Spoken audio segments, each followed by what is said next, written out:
Welcome to the Down South Hunting Podcast. I'm Adam Cruz with Mike Higman, and this episode is presented by OnX.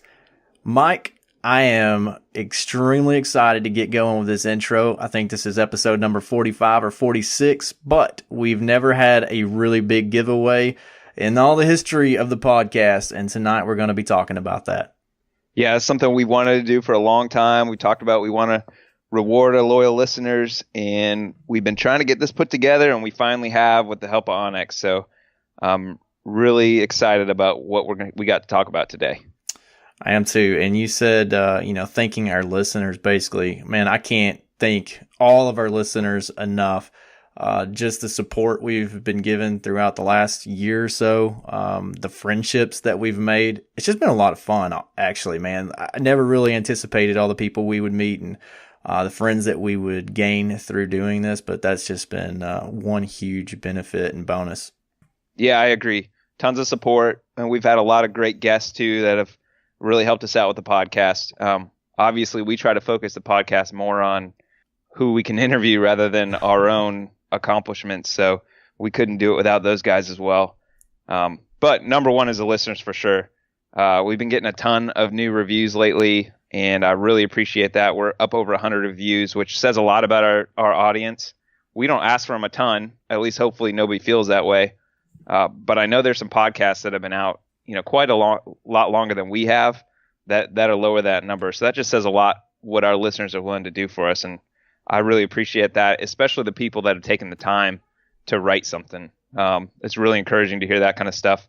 As far as the people who have written stuff, it's all been good. So we did have 1 3-star. If that guy wants to let us know what we can do better, that'd be great. But other than that, I really appreciate what everybody said. And hey, if we're a 3 and you rate us a 3, then thanks for that too. And I thought we were batting 1,000, man. I wish you hadn't even told me. We got the loner 3 out there. Yeah. If you leave us a 3-star, you gotta give some feedback. You know what? I bet that person that gave us a 3-star shoots a crossbow. Oh, you know it.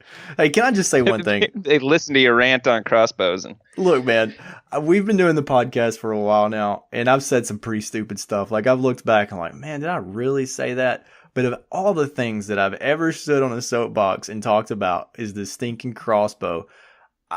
We had a lot of different conversations with listeners and just friends after that. And I got to say, like, you got to say when you're wrong. Like, I've talked to some people that have really convinced me to change my mind and my stance on that. I don't know. I don't know where my crossbow hatred came from that night, but it was there. I think we were just on the phone so long. I mean, listeners, they only get to hear an hour, 2 hours of this, but man, sometimes you and me, man, we're cranking out 3 or 4 hours a day together. So I guess we could beat each other a little bit. Yeah. I'm going to blame it on you know what? now. We had that discussion on the Hunting in the South page, and you know what? I'm not even sure which side I stand on completely. I'm not at all against crossbows, period. But, I don't know about different seasons and stuff, if we should have a separate season or all that. I haven't figured that out myself yet, but I don't think you really hurt anybody's feelings. I think anybody that is listening to this kind of stuff has probably got an open mind for the most part and likes to hear a little bit of back and forth. So, yeah. Anyway, like we said earlier, we're really excited to have something to give away to our loyal listeners. So we're going to get into that a little bit. But first, I want to ask you about, I know you've been doing some scouting lately and getting ready for hunting season. Hopefully you're not scouting ladies. First of all, I want to just go ahead and clarify I've not been scouting for ladies. However, I've spent a ton of time, poring over maps, both to where I'm going to be going out of state hunting and then some local hunts. Last year, man, I just didn't have enough hunting locations. So this year I've really made a good effort to locate. I think I got like 15 or 20 different stand sites, which honestly, man, as far as local hunts, I don't think I'll be able to sit that many times locally. Now, I will be going home and to other places out of state. So that's good. But yeah, man, I got to go and do a little scouting today, actually. The TWRA, there's one place out here on a public piece where they normally can't plant, and this year the spring was dry enough they could actually get their tractors in there and Pretty much it's water access only, and they've got soybean and corn going. So I'm extremely excited about getting out there during bow season. Saw some of the biggest tracks that I've ever seen on a public piece of ground. So I think it'll be pretty good. Yeah, that's exciting. You mentioned you might be going glassing tonight. Did you get a chance to get out and do that? No, it actually came up with a thunderstorm. So we just chilled at the house, played a little Fortnite. Yeah. Well, I didn't. My kids did. Okay. I haven't been able to do a whole lot deer hunting lately, although I got the results back from the Florida draws for the quota hunts, and I got a couple good hunts, so I'm excited about that. But we've been talking to Kyle, and we're going to do a preview episode of kind of what our plans and goals and stuff are for the season. So we got that coming up sometime the next week or so. I'm excited about doing that and just really getting deep into talking our own hunting. Yeah. It might not be I'd say it's going to be more entertainment than informational. We'll just say that way. It's just going to be the three of us chatting about what we're going to be doing. Yeah. Not hunting ladies. Yeah. Yeah, that's true. And you said you hadn't been hunting yet either. So I was like, well, that's probably pretty good for the DNR in Florida. Yeah, that's true. I haven't done anything hunting related other than getting on OnX a little bit and starting to check out some of the maps I've got a couple new places I've never been on before this year. So anyway, we'll get into that later. So the other thing is our last interview, the interview actually with OnX, Dylan Dowson, that we're going to be doing later on. I know you had to run out because you had to go to the dentist, and that reminded me, man, I cannot stand the dentist. How did your trip to the dentist go? So I'm not a big fan of my dentist. Without going into too many gory details, my dentist did something to my teeth, and I'm pretty sure my teeth are messed up for life from what they did. They basically like shaved some of my tooth off on both my molars on left and right side.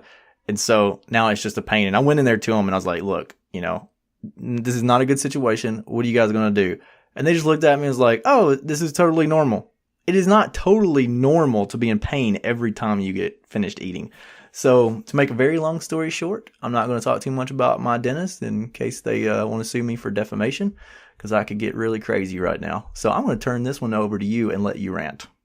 Oh, man. I know you got something. Yes.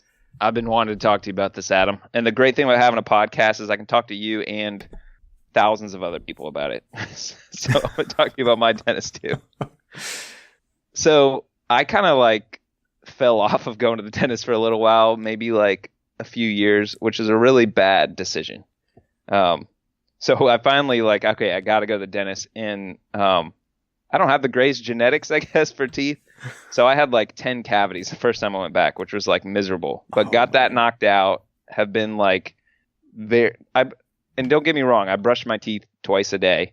I'm good about that. Flossing, but basically it was that I was skipping going to the dentist so much. So I got to go. But this dentist, they do a good job. I haven't had any issues since I started going there, but it is the hardest sales pitch every time I go. And I don't know when the dentist became a place where I feel like I'm going to a used car lot. Every time I go, they're like, have you thought about getting Invisalign braces? And they're trying to sell me braces. I'm I'm going on 40 now. I don't need braces. So they, the other thing is they want to sell me these electric toothbrushes. So they're trying to get, and I've said listen, I'm not getting braces and I'm not getting the electric toothbrush, but every time I go, they want to do it. So anyway, the other thing is it's miserable getting your teeth cleaned, but at least, when you leave the dentist, you got that really good clean teeth feeling. Oh yeah. Except cars waxed, because I want to make sure I don't get these cavities again. I let them put this sealer stuff on every time. And it's I got varnish on my teeth every time I leave the dentist, and I can't eat or drink anything hot for hours. Man, I cannot stand going to the dentist. Let me tell you what the dentist told me. What's that? I have to say one more thing about my dentist. So my dentist is about... You didn't say who it is. You can talk bad about your dentist. Yeah, that's true. He's 6'3", probably. He probably weighs, 320, and he has hands like a big old meat cleaver, all right? So I'm not like a Neanderthal, so my mouth is only so big. And he's got this slicer blade where he's going to shave my teeth. And I'm like, is this something that you normally do? And he literally talks like this. He says, son, I tested this out on my boy and he didn't flinch a bit. Are you going to complain on me? I swear to you, that's the way my dentist talks. And that was one thing that like drew me in. I was like, oh, I like this guy. He's a good old boy. But when he goes to ram his big old meat cleaver down my throat, oh man. So anyways, we should probably leave the dentist stories. No, I got something else. Go with Here's it. the other thing I can't stand. So I love the fact now that I can bring in my phone and some earbuds. I can listen to a podcast or something while I'm getting that done. So at least I can enjoy and get aside that way. Well, they want to ask me like 30 questions about stuff that I know they don't care about. Like they got notes in their system and like, oh, how's this kid doing? And what's going on with gymnastics and what? And I know it's not that they know me. They're just looking at the notes in the system. Oh my goodness. They are selling. And they got I got crap in my mouth. Like how, they're like doing all this stuff. All I want is to have the sucking thing in my mouth and the water thing and clean my teeth and let me listen to my podcast and let me go when I'm done. I don't want to buy an electric toothbrush. I'm not getting braces. I already got a hot wife. I don't need perfect teeth. I'm almost 40. It's not getting better from here. Oh man. Well, let me ask you this: you're sitting in the dentist chair. What podcast are you going to stick in? Is it going to be a hunting podcast? Or going to be like some Pat Flynn? What are you listening to? Yeah, it's a 50-50. It's either going to be a hunting podcast or how I can make money selling stuff online. Or you know what? It also, and the other option is it could be like a sermon or something.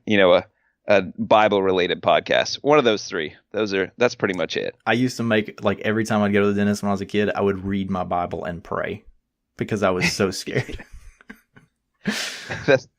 That's a good option. That is a good option. You know what?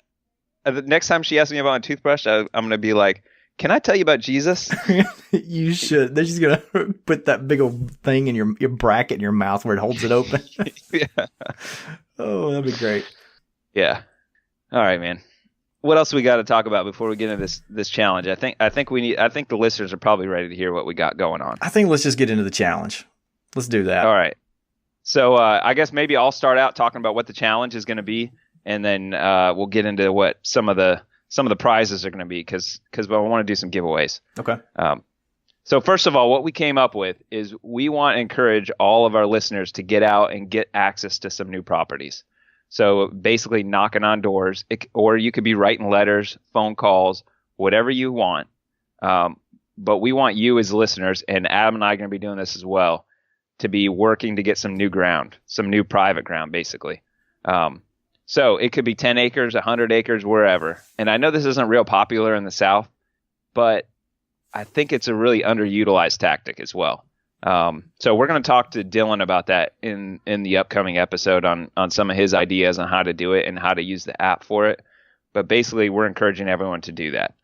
Now, it's a challenge. So it's basically up to you to get you to do whatever you want alongside of us. So there's no requirement of needing to do a certain amount. You don't have to have success. But we want to have an open discussion doing it. We want to hear about how you're doing. We're going to feature some listeners that have some success doing it, maybe even some failures if you get some good stories with it. So make sure you're reaching out to us. Let us know how it's going. But yeah, that is what the challenge is going to be. It's going to be going from August 1st until August 30th. What are some of the prizes we got? How does somebody get into the challenge? Okay, so to get into the challenge, it's going to be super easy. You need to go to our Facebook page. And we're going to be sharing this thing all over. But when you go to our Facebook page, there will be a link that you will click on. And when you click on this link to enter into the challenge, all you have to do is put in your email address. When you put in your email address, you're automatically entered and you get so many points or so many entries.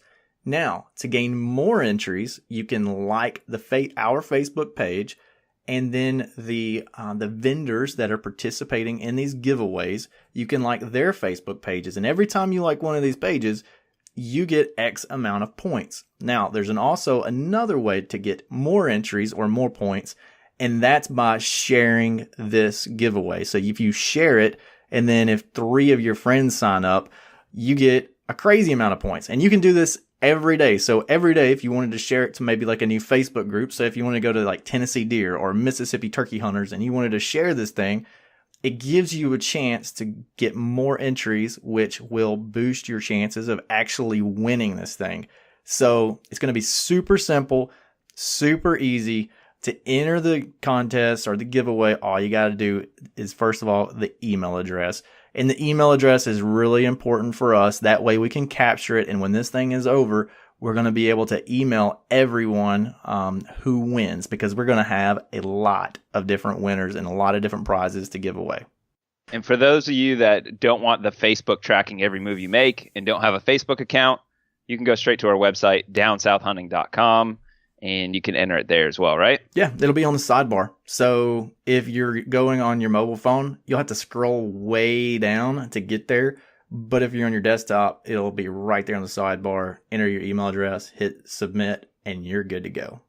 And we've got a ton of prizes. This isn't like if you only have a chance to win if you have a ton of entries. Like we've got a lot of sponsors involved, and we're also going to be reaching out to some more as well. So that this is pretty sweet. So Adam, what are some of the things we got that our listeners can win? So this is what we have in the can so far, and most of all these prizes will ship from the vendor, is what I'll call it, our partners within this challenge.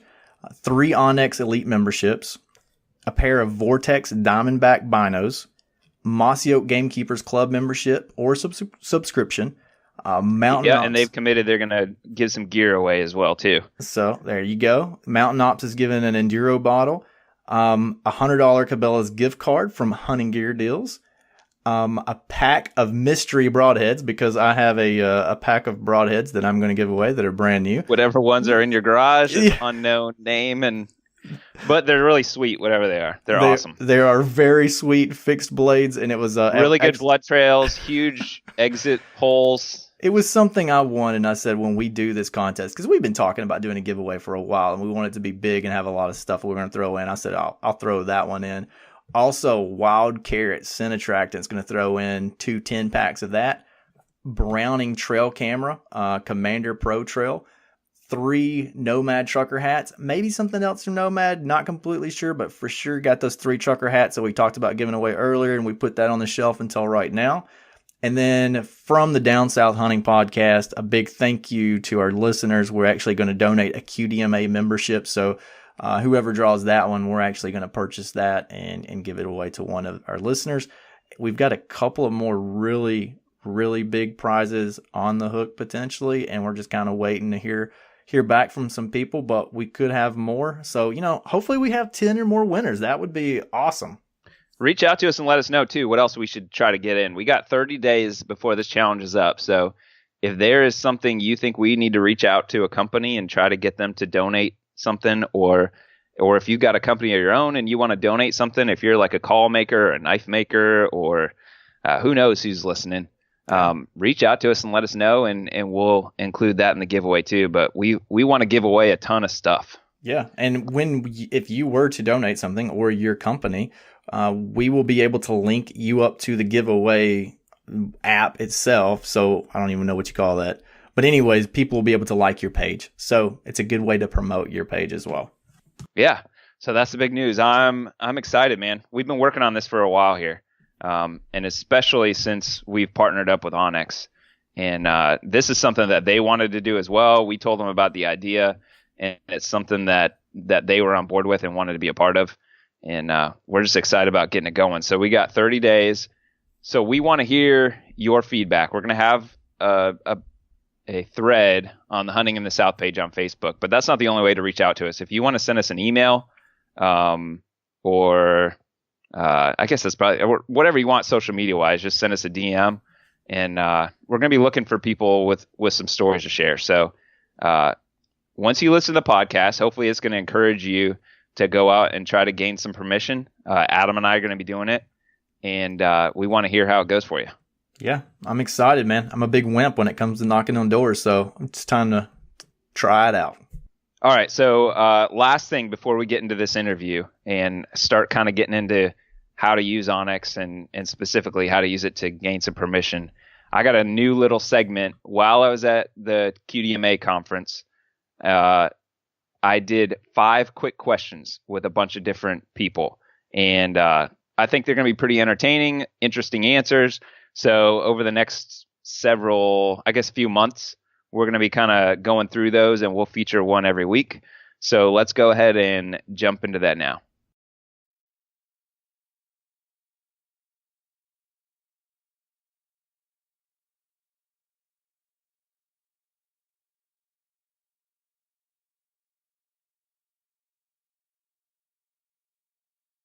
Hi, I'm Ronnie Cuz Strickland with Mossy Oak. All right, Cuz, describe for me your favorite hunting spot. Oh, wow. Man, I've been so many, but right now my favorite hunting spot is on the south side of my farm, which is not a really big farm, but I can get down there, and it's one of the few places there's hardwood, and I can climb in a tree stand and, like, have a really cool morning hunt. I may not see a deer. I got one hunt left. I'm going to that tree stand. All right.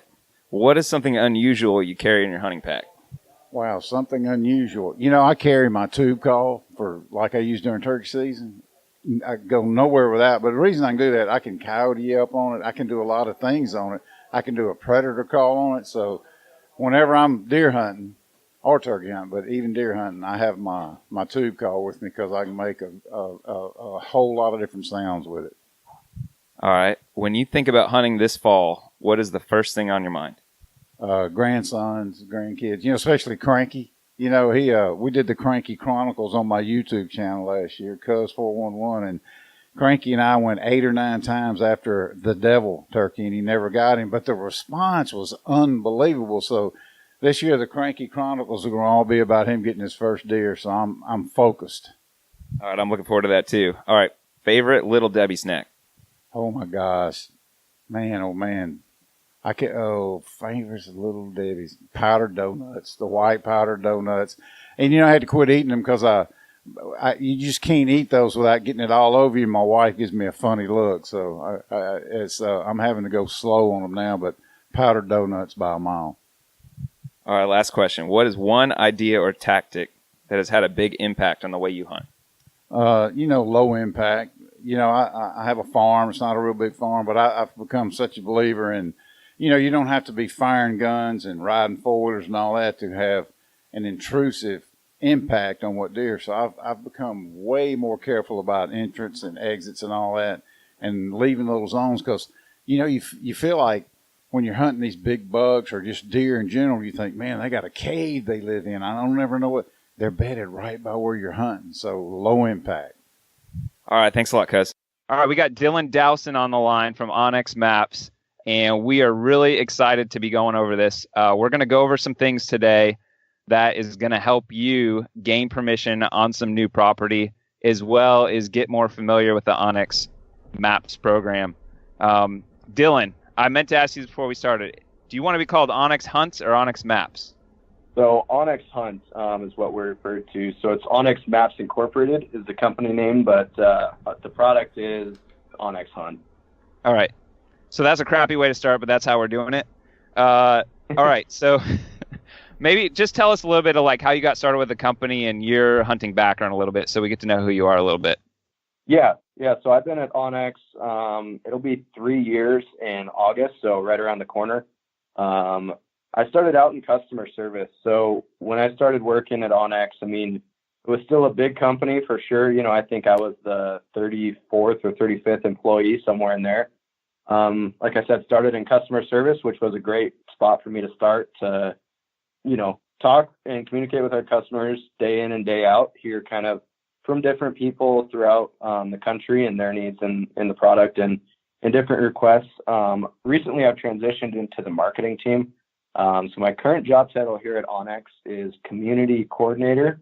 I work a lot with our pro staff team throughout the country, our influencers, a little bit with our other ambassadors there, and kind of run our social media a little bit as well. So yeah, I've, like I said, transitioned into the marketing team, and I've seen the growth from a few different avenues at OnX, and I think now we're nearing about 100 employees. So we've grown pretty well in the last 3 years.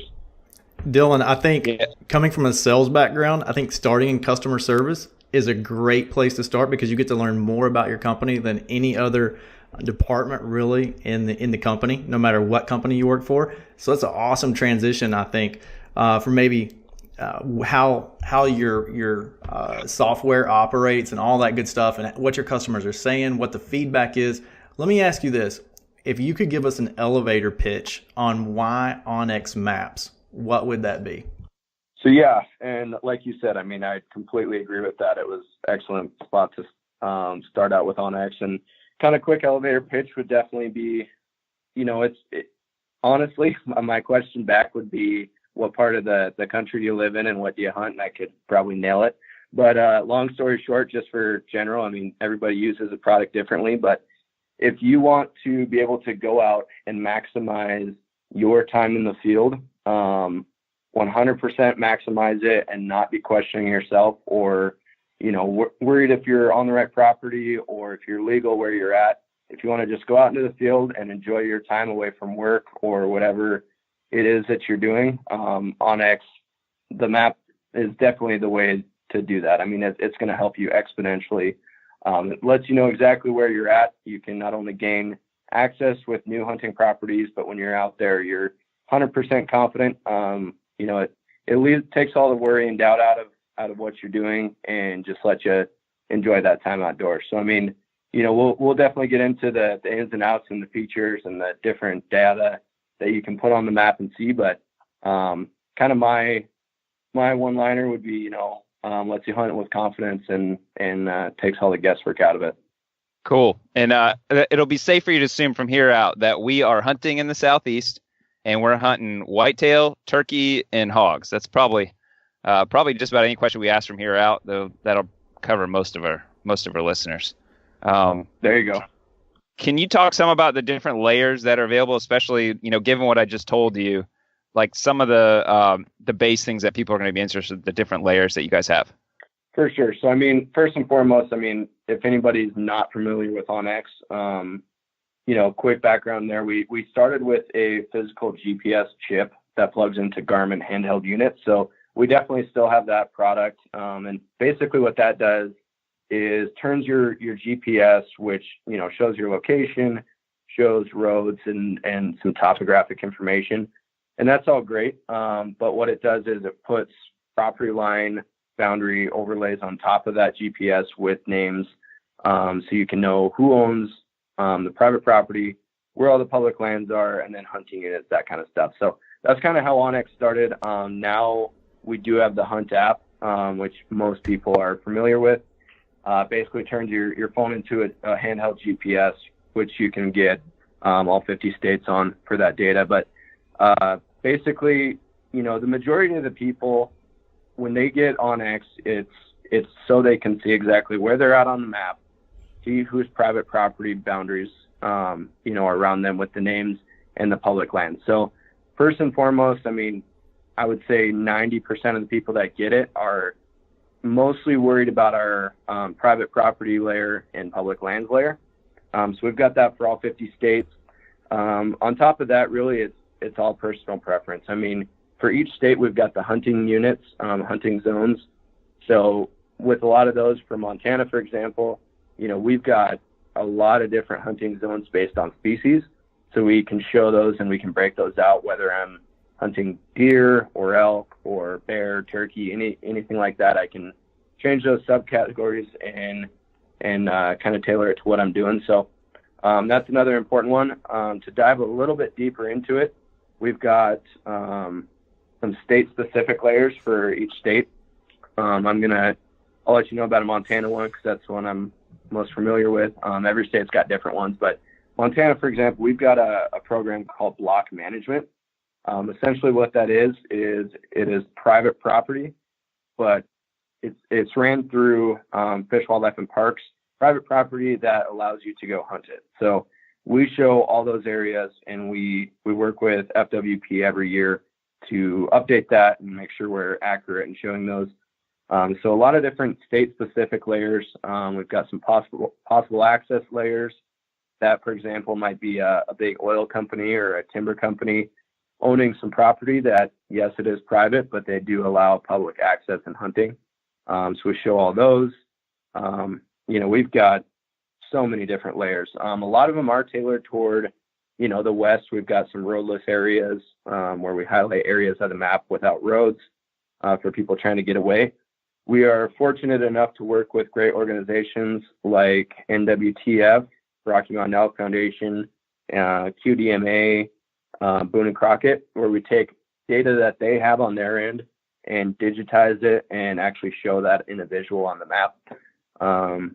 So definitely very, very important data there. And I know we met up down at QDMA, and so we just launched a layer with QDMA where we are able to show every county that has had a CWD outbreak or a confirmed case in it, if you will. So, we're able to partner with awesome organizations like QDMA, take that data and help visualize it, for the people that use our products as well. So, that's just to name a few. There's definitely a lot more.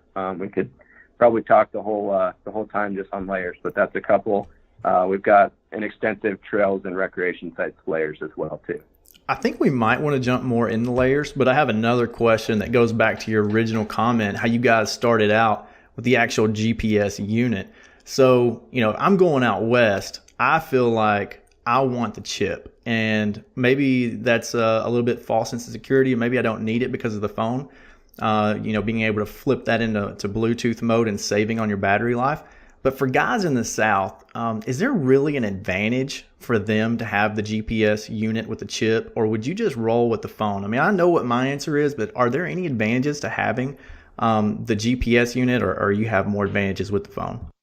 So first and foremost, definitely far more advantages with the phone. I'll get into more detail there, but each to their own. Some people feel a lot more comfortable with a handheld GPS unit, and that's just fine. If that's what people are comfortable with, we've got that chip option. Plug in that chip and you're good to go. One other upside to the handheld GPS, in my opinion, is the battery life. That's a big question we get all the time is, the phone's battery life isn't that great, especially in colder weather. You guys down there in the South don't probably have to deal with it quite so much. But if I'm on an overnight elk hunt up here in Montana and it dips down 20, 30 degrees at night, my phone is definitely going to drain battery just from that cold. So little things like that, it's much easier to pack an extra 2 AA batteries and pop into a Garmin GPS than it is to charge a phone sometimes if you're away. But with that being said, that's about the only advantage that I personally see and we really see here. Advantages for the phone are, the amount of data that we compile and put into the app or can put into the app versus the chip, it's insane.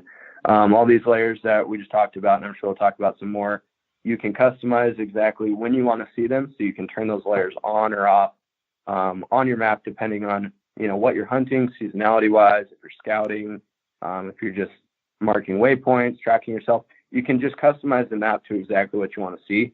Whereas the handheld GPS with the chip, kind of what you see is what you get. You get a topographic map with landlines and owner names. And like I said, some hunting unit stuff there, but what you see is what you get. The phone's much more customizable. And with the phone, another huge added benefit is you get the satellite imagery. So on the phone, I can switch, within seconds between satellite imagery, the topo, or hybrid, a mix of the two. Whereas on the GPS, it's pretty much just topography. So I know one way to save on battery life, and that's simply download your map before you go in the field. When you get to the field, put it in go offline mode. Then you put your phone into the Bluetooth mode. Are there any other battery saving tips? And I got a follow-up question to that. When you save a map in, say, satellite, does that actually save it in hybrid as well? Or do you have to go back and save it 2 different ways? So it saves it in all 3. So when you save a map, you get satellite, hybrid, and topo with it. That's something that previously, about a little over a year ago, we didn't have that functionality. You had to go save each one. But yes, with the new version, kind of back up just a step there, about August of last year, we we completely rebuilt the app from the ground up. We spent the money, got, a lot of engineers, good engineers on the team, to do things right. And that's one of the areas that we really focused on, was the saving maps for offline. What you said there was make sure you save it before you go out, turn your phone into airplane mode, and really you won't have battery issues.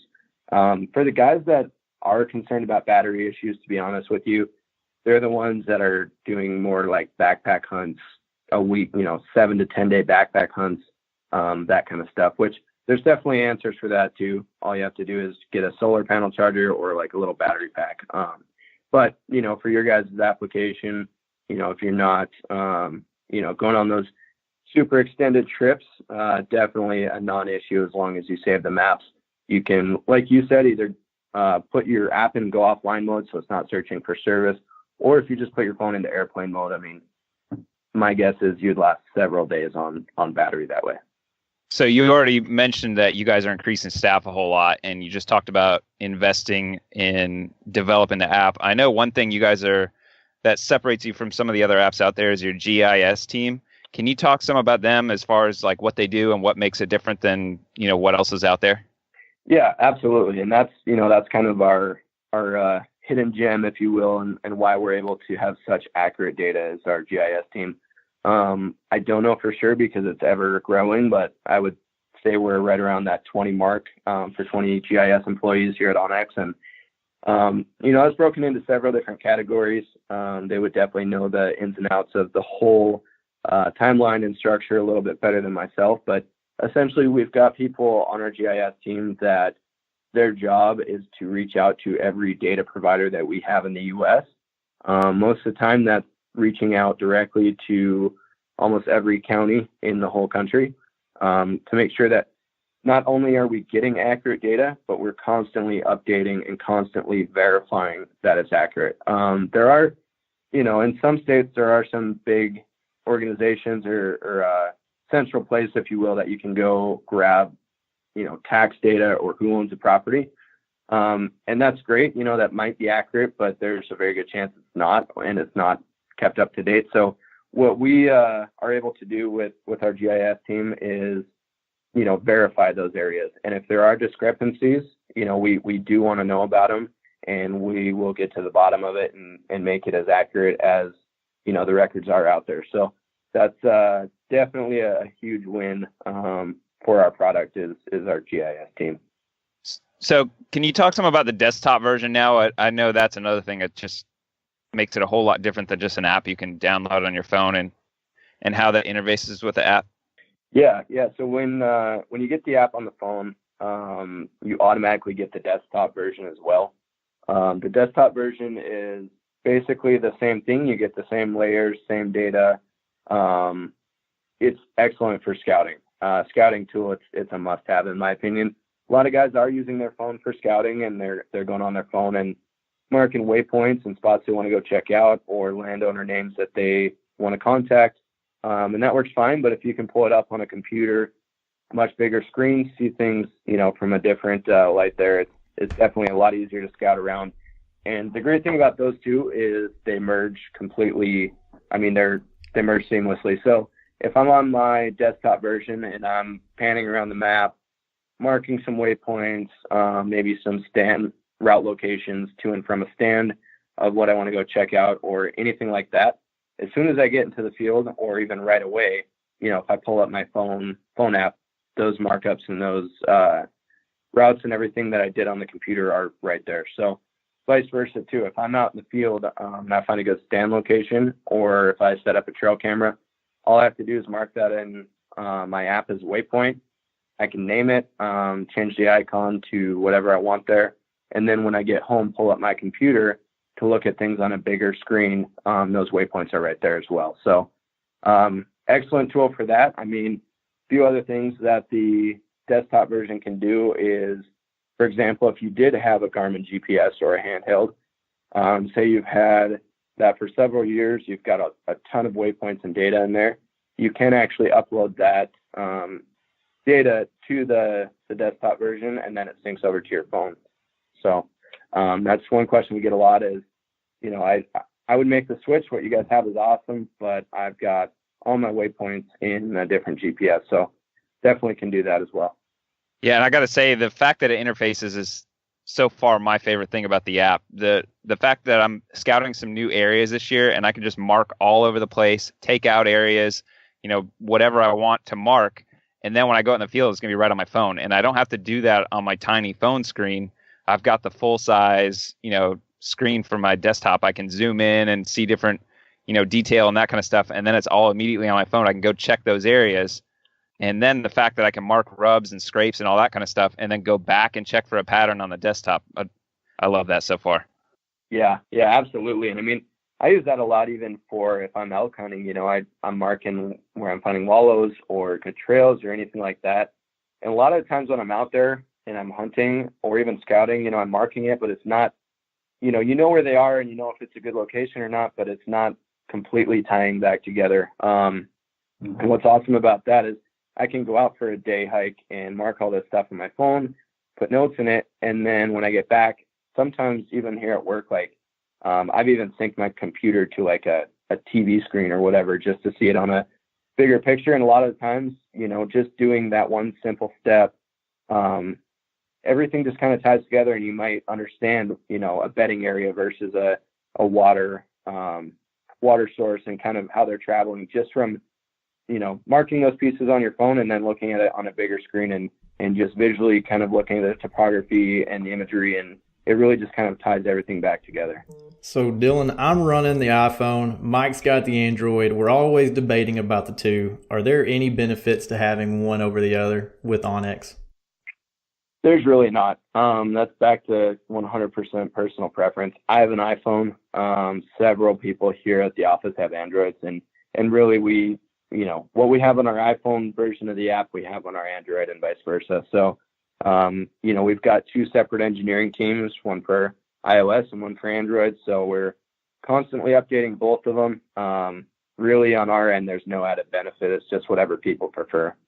So you already mentioned importing and exporting waypoints from like another GPS or something like that. Do you guys have like tutorials and stuff for that? Yeah. So we've got a lot of online help tutorials. Basically, if you go to our website, onxmaps.com, if you go down to our support, we've got a lot of FAQs.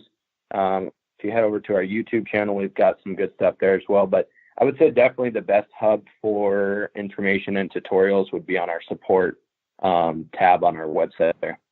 All right, cool. And do you guys interface with any other like online mapping programs? Like, could I pull up like Google Earth and use that for mark? Because I know one thing is they have the ability to go back in time and look at previous years and that kind of stuff. Could I mark that up and then import those waypoints into onX as well? Yeah, absolutely. You can do that. So basically that's pretty much the same steps as transferring waypoints from like a GPS to the Hunt app is what you just described there. So you could go on Google Earth if you want to check out like previous aerial imagery, mark those waypoints, and then just upload them right into our desktop version, which then syncs right away to your mobile device.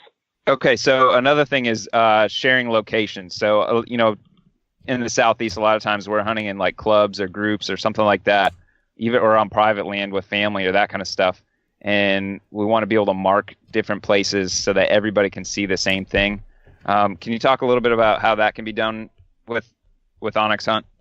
Yeah, for sure. So kind of a relatively new feature, I guess, if you will. But last year, we created the ability to share waypoints. So right now, it is a single waypoint. We get that question a lot, especially down at that QDMA convention. A lot of people were hoping to share multiple waypoints, like a whole property waypointed up with people. And we're definitely working on that and always looking to improve there and push that functionality out. But right now you can share a waypoint with a hunting buddy, loved ones, whatever. So super easy. All you have to do is save a waypoint in your app.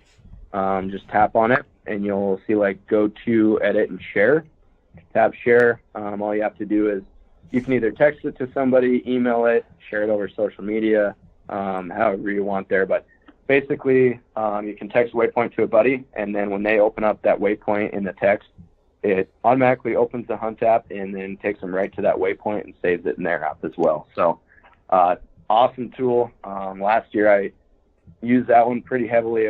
It saved me one night. I was fortunate enough to notch a cow elk tag right at last light. It was pretty nasty weather, and it was a couple miles away from the pickup, and would have been an extremely long night by myself with the other guy I was with. But fortunate enough, another good buddy of mine and worker employee of onX was close by, so I was able to share the waypoint to that location where we had the elk down.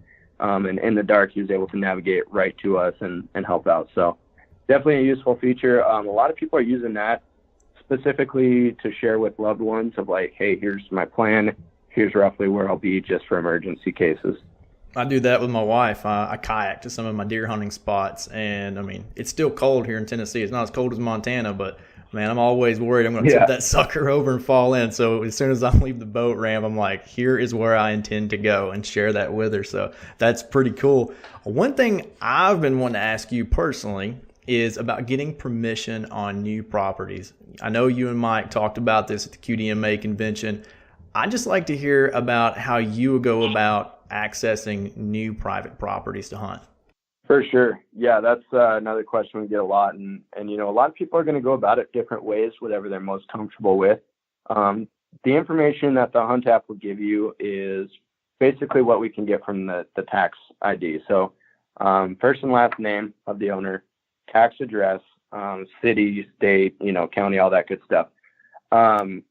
It depends on what, for me personally here in Montana, like I grew up in eastern Montana. We're in Missoula, Montana, where onX headquarters is, completely western side of the state. So if I'm over in eastern Montana, where I grew up, I know a lot of landowners over there. I know, and if I don't know them, I usually know somebody who knows them. So if I'm over on the eastern side of the state hunting deer or antelope or any of that, as long as I have that name, usually I look up neighboring properties and usually know at least somebody, or know somebody that knows somebody, and kind of go through that route. It seems to be very effective to be like, knock on a door or introduce yourself and say, hey, I've hunted so-and-so's property that borders you to the east. And, it's just a great way to make that introduction. Now, with that being said, like I said, I've been here about 3 years now. Western side of the state, it's a lot of public land, but if I'm looking for access over here, I'm typically trying to find a phone number based on that individual's name. A lot of the times you can do that pretty easily online. If you go and just Google their name and like the tax address, a lot of times you can find a phone number, which even then, even kind of cold calling people and asking for permission, it really helps to open up with their name instead of, hey, sir, hey, ma'am, I was hoping to maybe hunt your property. It just really benefits to know who you're talking to before they answer the phone. So that's helped me out a lot. I've even, there was one case last year, I was actually out bear hunting and saw a pretty nice bear on some private property. And I could not find a phone number to save my life. That just wasn't out there. So what I did is I just wrote like a handwritten letter and sent it to the tax address for that property, which we show. And like a week later, I got another letter back and said, thank you very much for asking. Feel free to go hunt. So kind of differs for where I'm at geographically and kind of who I know in the area. But a lot of people are knocking on doors, and I do the same. If I'm out antelope hunting or deer hunting in Montana and I see a nice buck, you can look whose name it is, go knock on the door and introduce yourself that way. And it's very effective for what I've found. I'm intrigued by your idea to handwrite a letter. Do you know of any other guys utilizing that?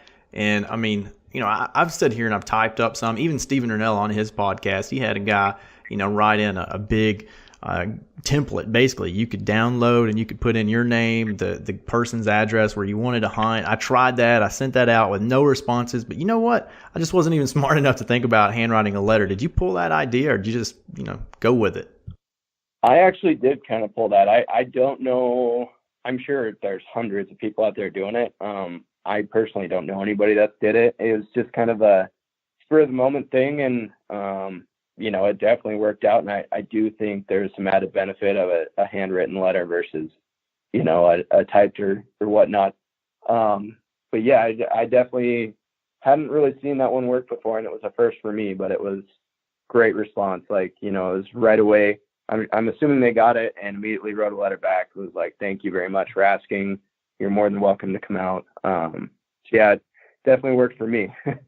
Do you worry about the creepy factor at all? They even talked about that on Renella's podcast too. And as far as like knowing information about, do you like sometimes try to hide what you know, or do you just kind of come out with it and it is what it is? Because I can see it as an advantage, but also, I wouldn't want to offend somebody that I've been like scoping them out online either.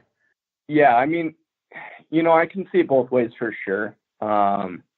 Most of the time, and I have definitely knocked on some people's doors, and the look on their face is kind of like, well, how did you know my name, or how did you, they're just a little bit taken back that you knew their name or whatever. Usually, if I just explain how I found that out and show them the app, they're usually the next 5 to 10 minutes they're scrolling around on the app themselves, looking at their neighboring properties and zooming in on their wells and that kind of stuff. And it's honestly been a great conversation starter with landowners. But you will get the occasional person that kind of wants to be left alone and not bothered about hunting permission or anything like that. So I can definitely see it both ways. But for me personally, I haven't ran into that too much yet. It's usually a good conversation starter of how I was able to know, that deer that's, a mile away is on their property. And, with that being said, a lot of people have been like a little apprehensive about allowing hunting just because they're like, I don't mind hunting, but my neighbor leases his property and he doesn't want anybody trespassing. If you can pull out the app, zoom out and say, okay, I can see your property boundary here. Here's my GPS location. I'll make sure I don't, cross over. Or if you want me to stay out of a particular area of your property, let me know and I'll just mark that off and I'll stay out of there. And, a lot of times they'll come around and once you prove to them that you're responsible and you know where you're at on the map, it's usually a great conversation.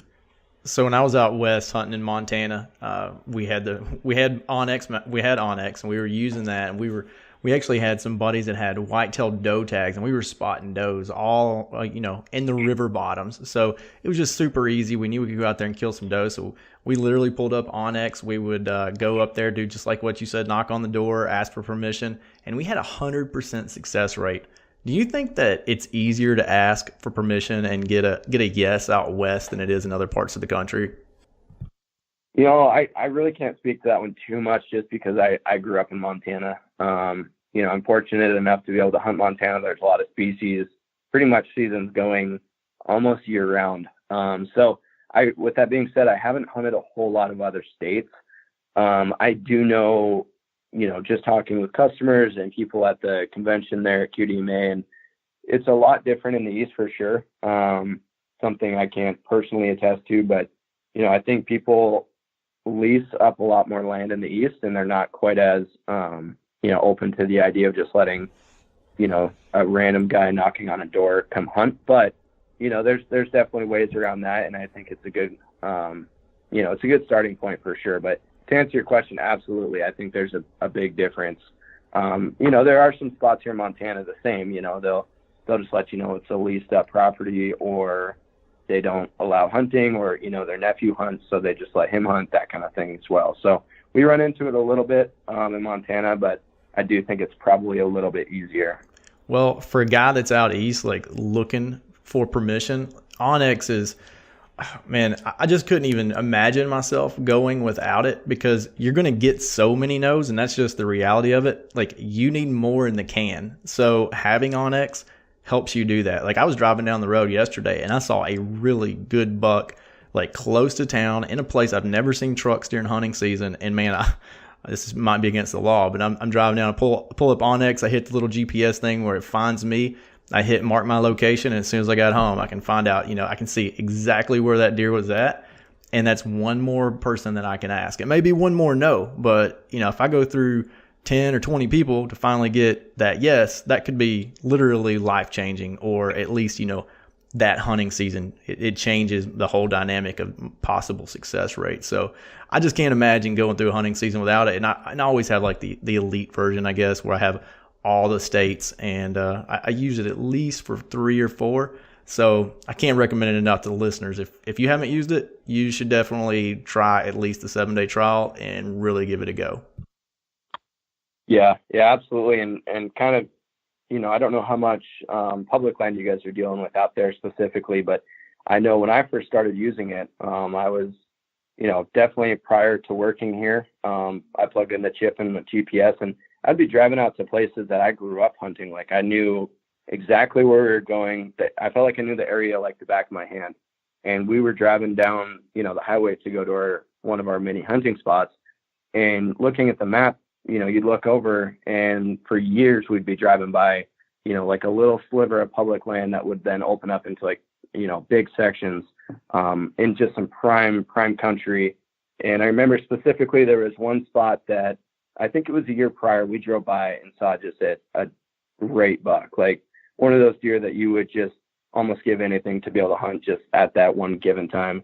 And it looked like private. It wasn't posted public. We knew that was private, when in all reality that buck was on public land. We didn't have the right tools to know that at the time. So definitely a missed opportunity there. But same thing for me with public land out here, just driving by it and not knowing. Well, as far as gaining permission goes, we're gonna put our Southerners to the test here. I think people are gonna be surprised at how many yeses we get. I'm not saying like every person is gonna get 600 acres or something, but I think if we all give this a go in this new ground challenge that we're doing, I think it's going to be surprising how much ground we're able to get a hold of. I think it's going to take a lot of work. It might not be as easy as just knocking on 1 or 2 doors. But if we're motivated enough to try it, I think we'll be able to get some good ground and hopefully get some good stories out of it. Dylan, I really appreciate you coming on with us. We kind of had to make this a shorter one, trying to squeeze it in quick. But I definitely want to have you back. Maybe we can do some kind of like master's class on some of the more in-depth stuff we can do with the app and strategies. But I really appreciate us getting us in on short notice like this. Yeah, no, absolutely. Thank you guys very much for the opportunity to jump on the phone call. And by all means, have us jump on again. Just let me know, and we'll get scheduled out and go a little bit more in depth. Hey Dylan, from my side, I appreciate it too. You guys have the best app, iPhone app that has ever been created. So thank you. I enjoy using it every day just about. You bet.